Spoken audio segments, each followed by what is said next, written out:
Здравствуйте! Это видео снято для людей с нарушениями слуха. Цикл видеороликов называется «Азбука права». Все видео подготовлены с учетом пожеланий глухих и слабослышащих людей.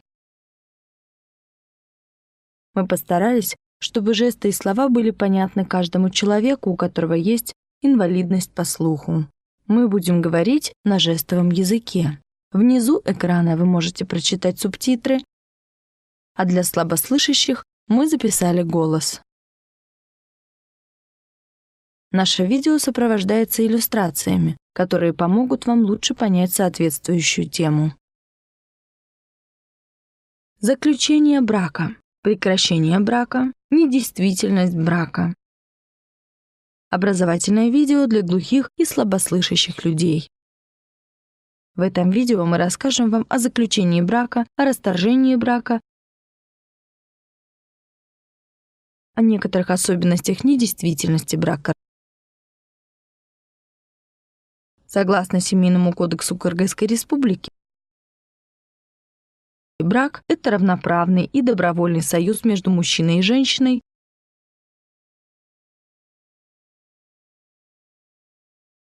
заключенный при свободном и обоюдном согласии сторон.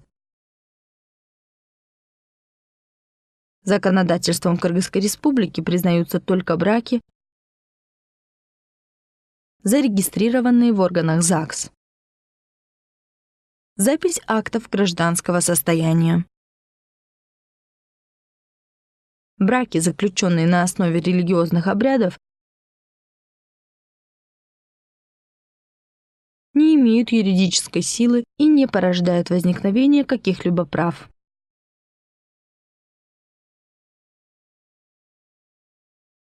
Брак – это юридически оформленный, свободный и добровольный союз двух людей, направленный на создание семьи и порождающий взаимные права и обязанности.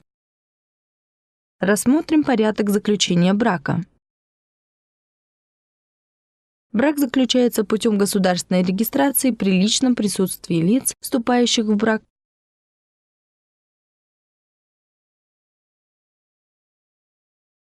по истечении месяца со дня подачи ими заявления в соответствующие органы. При наличии особых обстоятельств, беременность, рождение ребенка, брак может быть зарегистрирован в день подачи заявления.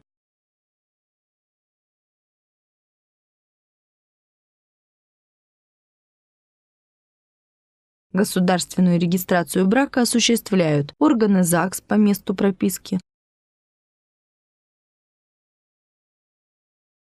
дипломатические представительства и консульства Кыргызстана в других странах, когда граждане Кыргызстана заключают брак за рубежом.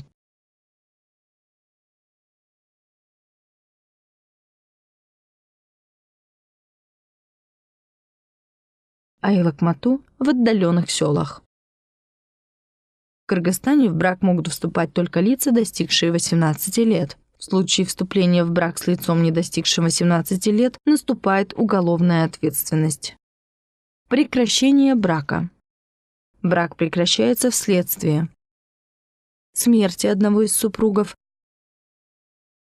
признания одного из супругов недееспособным, расторжение брака, развод. Расторжение брака производится по заявлению одного или обоих супругов в органах ЗАГС, в суде. В органах ЗАГС развод допускается по заявлению одного из супругов, независимо от наличия у супругов общих несовершеннолетних детей, если другой супруг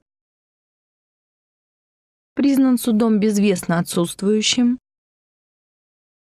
признан судом недееспособным, осужден за совершение преступления к лишению свободы на срок свыше 3 лет. Расторжение брака и выдача свидетельства о расторжении брака производится органом записи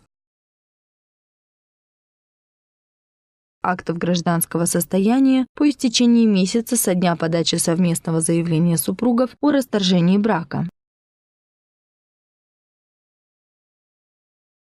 Важно! Муж не имеет права без согласия жены возбуждать дело о расторжении брака во время беременности жены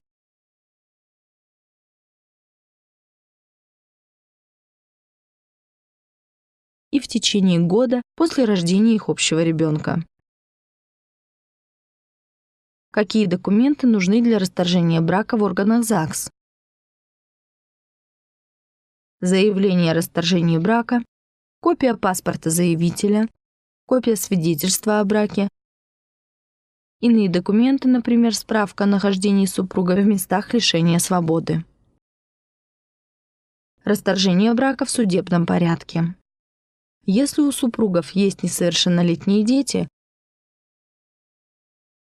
совместно нажитое имущество и супруги не могут прийти к единому решению, с кем будут жить их дети и как делить общее имущество,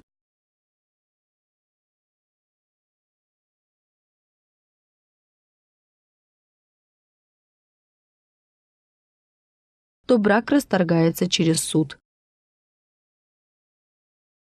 Но брак расторгается решением суда также при наличии согласия обоих супругов на развод, а также если у них есть соглашение, с кем будут жить дети.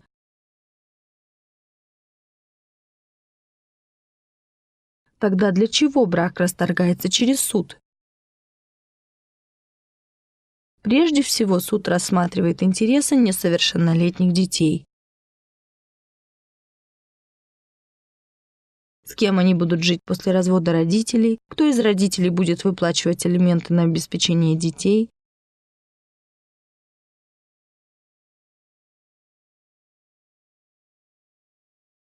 Кроме того, суд должен защищать права супругов при разделе общего имущества.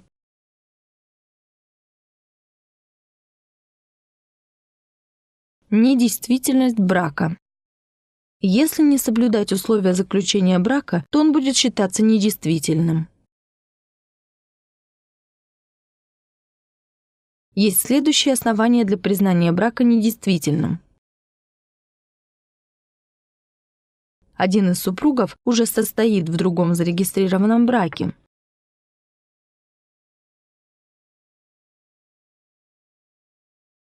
Женятся близкие родственники, родители и дети, дедушки, бабушки и внуки,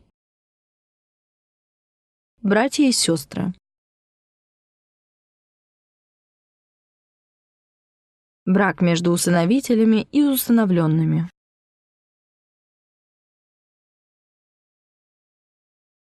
Вступать в брак с лицами, признанными недееспособными из-за психического расстройства.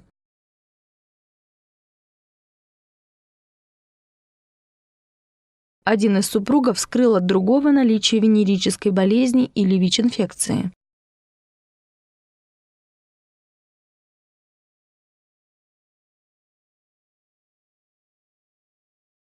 Заключен фиктивный брак.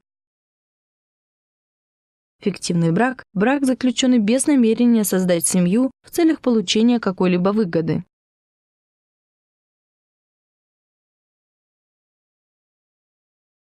Брак заключен с несовершеннолетним гражданином. Брак заключен без согласия одного из супругов.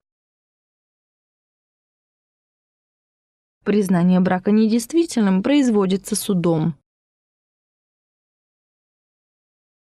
Требования о признании брака могут предъявить супруг, чьи права нарушены из-за фиктивного брака,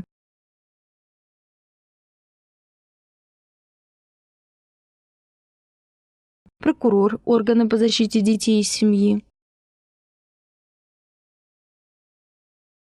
представители одного из супругов, например, родители несовершеннолетнего гражданина.